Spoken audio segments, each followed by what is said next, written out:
Hi G Movies here and welcome. Today, I am going to explain the American science fiction comedy film called Idiocracy. The premise of the movie is set in the year 2005. At the beginning of the movie, it is narrated that human evolution is at a turning point. Most science fiction theories predict that the future of humans is going to be more advanced, with smarter people. But because humans are already on top of the food chain, their evolution takes a turn for the worse. People grow dumber with time.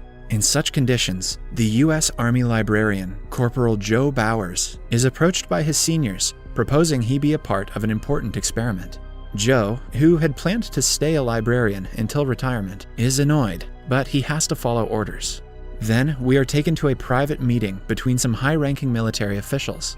General Collins presents his idea to the other officers. He says that the scientists have invented a human hibernation pod that can preserve human beings for an indefinite amount of time. It is so humans can preserve their finest men at their prime and revive them in the time of need. They have chosen Joe to be the first test experiment because he is the most average man in the military and has no immediate family. Similarly, they also required a woman for the experiment, but they didn't have a perfect fit in the military. Hence, Collins chooses a prostitute named Rita. He shows the officers pictures of him and Rita's manager, Upgrade, partying together, but it makes everyone in the room uncomfortable. He ends the presentation by saying that the subjects will be put into the pods tomorrow, and the experiment will go on for a year. Since the experiment is highly classified, the officials present in the room aren't allowed to share the information with anyone. The next day, Joe and Rita are together in a waiting room. Joe introduces himself and asks Rita what sector she is from. Not wanting to reveal that she is a prostitute, Rita says that she is a painter. Then, both of them are put on IV and into 2 human hibernation pods. Rita freaks out and tries getting up, but Joe assures her the scientists know what they are doing. He tells her they will only be inside for a year, so it will be perfectly fine. At last, the 2 are sealed inside the pods. However, things start to go wrong when Officer Collins is arrested as part of an attempted prostitution ring. Along with him, Upgrade is also arrested for being the ringmaster of the prostitution ring. Hence, now no one is there to look after the hibernation pods. Because of the scandal, the military base is closed, and the building the pods are in is demolished. Joe and Rita lie dormant in the pods as the years pass by. Although things look bad for the 2, they are even worse for mankind. Humans begin to evolve into stupider beings at a frightening rate. The chart of average intelligence goes downhill with time. Some people have high hopes that genetic engineering and science will be able to correct this trend of evolution. But the smartest scientists in the world are focusing on stupid experiments, like trying to reverse hair loss or prolong erections. In other words, they're doing God's work. In the meantime, the population explodes, and intelligence continues to decline until the year 2505. All these years, people aren't able to solve basic human problems, like garbage disposal, so the garbage has been stacked for centuries, with no plan whatsoever. This creates the Great Garbage Avalanche of 2505, and one day, a massive garbage landslide causes Joe's hibernation pod to end up in a random house. Joe gets out of the pod, dizzy and confused. The person in the house is named Frito Pendejo. Frito completely ignores the pile of garbage and the stranger in his house, and continues watching weird shows on TV. The frame is littered with advertisements, and the show consists entirely of a guy getting kicked in the nuts. This is honestly more intelligent than Keeping Up with the Kardashians. He only gets up to ask Joe not to make a noise. We see that his couch also has a toilet, so he wouldn't have to get up time and again. He then kicks Joe out of the window. The outside world seems confusing to Joe, and he says to himself, so much has changed in just a year. But little does he know, he has entered the year 2505. He sees a group of people by the side of the road who talk in slang and grunts. Joe is able to understand them, but when he speaks like his normal self, they call him slurs and chase him away. A confused Joe also feels dizzy, so he decides to go to a nearby hospital. There, he goes to the reception and tells the receptionist he is from the army. The woman doesn't understand anything and just presses one of the many buttons on her desk. A voice asks Joe to proceed to the diagnostic area on the right. Confused, he goes to drink some water from a water fountain, but it supplies an energy drink called Brondo instead of water. When Joe asks a bystander where he can drink water, the man laughs at Joe for wanting to drink something they use for toilets. Then, he goes to the diagnostic area where he has to put plugs into his mouth, ear, and anus. The health professional mismatches the plugs that he already put into those areas. A disgusted Joe completes the procedure and is sent to a doctor. While waiting, he sees the date 2505 written on a magazine, but dismisses it as a misprint. The doctor arrives and answers all of Joe's questions about his health with phrases like kick ass. He also declares Joe is retarded and asks him to pay a fee of $5 billion. Just then, Joe notices 2505 written on the bill. He finally realizes that he has actually been inside the pod for 500 years. Joe almost doesn't believe it and goes to the window only to be surprised to see the current condition of the city. Meanwhile, the doctor freaks out because Joe doesn't have a citizen tattoo on his wrist. Joe panics and runs away from the hospital, while the doctor calls the police on him for not paying his bills. A voice narrates that Joe has woken up to a world in crisis. The economy is in deep neglect. A great dust bowl has ravaged all food supplies, and the #1 movie in the country is called Ass. He goes to watch the movie that won a bunch of Oscars, including Best Screenplay, only to stare at someone's ass for 90 straight minutes. At night, he is arrested for being unscannable and taken to a court. There, he is given a lawyer who happens to be Frito Pendejo, the guy that Joe met first. Frito makes fun of him as everyone in the court laughs. Joe presents his case sensibly and explains why he is unscannable, but the lawyers and judge just laugh at him. At last, the judge declares him guilty and sentences him to jail.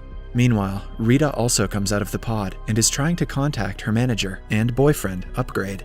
She is unsuccessful, as the phone asks her for $2,000 to contact him. Just then, she is approached by a man who she tricks to get his money. At the same time, Joe is taken to an automated tattoo place where the citizens are given the identification tattoo that makes them scannable. The machine asks his name, but Joe starts to explain that he is not sure what is going on. Because of this, the machine reads his name as not sure and tattoos it on his wrist. Then, he is taken to an aptitude and IQ test and asked questions about basic addition. Joe answers all of them correctly and is surprised to see people around him not being able to identify shapes. After that, he is taken to the prison. He finally begins to realize that everyone in the current world is stupid. So, he tells the guard he is supposed to get out of jail today. The stupid guard lets him walk away, but the alarms catch that an inmate has ran away, and the police chase him down the streets.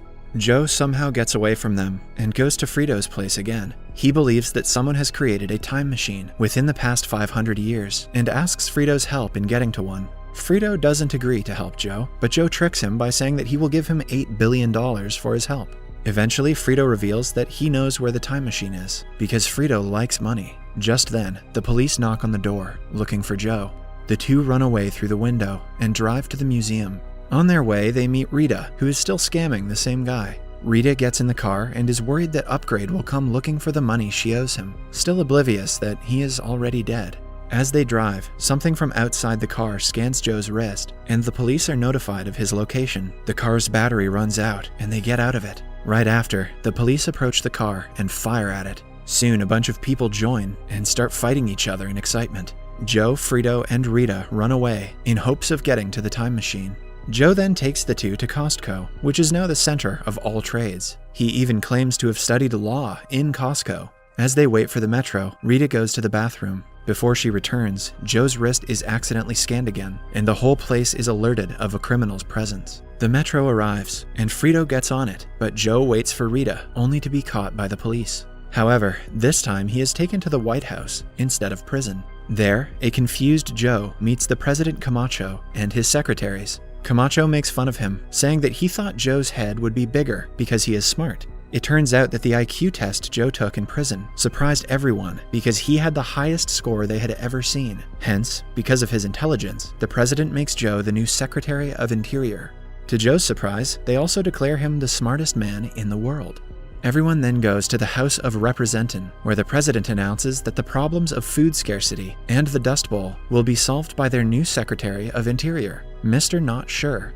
He also promises to pardon Joe's prison time if he solves the problem. After that, a cabinet meeting is held, where the secretaries ask Joe to say something smart. Joe says some random complicated words, making them believe that he is in fact smart.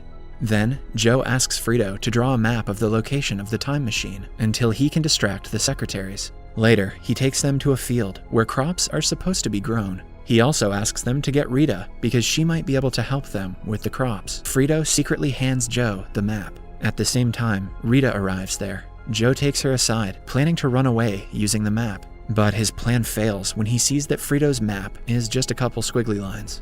Then, Joe realizes that people have been watering the crops with the energy drink, Brondo. He holds a cabinet meeting to start using water instead of Brondo. The secretaries think his idea is atrocious because Brondo has electrolytes. So, instead of reasoning with them, he simply tells them that he can talk to the plants, and they want water.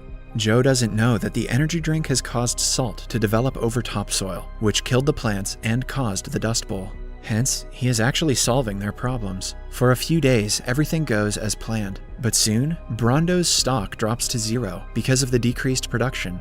This leaves half the population unemployed. They riot outside the White House, in a scene that eerily foreshadows the stupidity of the United States. The news announces that Joe is taken to court for making people unemployed and is proven to be guilty. He is sentenced to 1 night in rehabilitation. In the New World, rehabilitation is when a criminal is chased by a large monster truck in an arena as an audience cheers for the truck.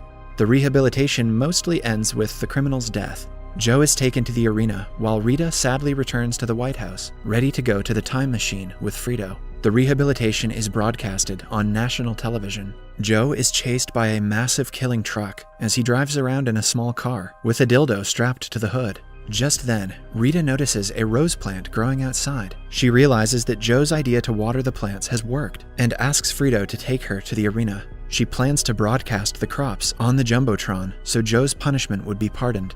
Meanwhile, Joe is still trying to save his life from the death truck. Rita reaches there on time and bribes a cameraman to go with Frito and film the growing crops. She then goes to the monitoring room and takes over the control panel. Frito finally gets to the field and films the crops. The clip is broadcasted on the large screen. Seeing this, President Camacho saves Joe from being killed and pardons his punishment, making the crowd erupt in cheers.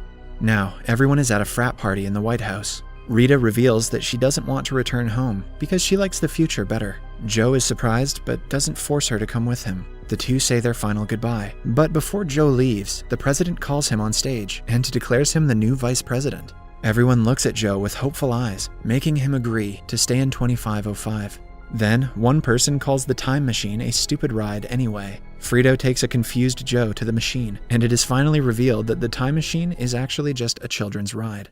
The scene cuts to a few months later, when Joe is elected as the President of the United States, and Rita becomes his wife and the First Lady. Under his leadership, a new era dawned, and people hope that humans can once again become smart. He even has 3 kids with Rita, who are said to be the smartest kids in the world.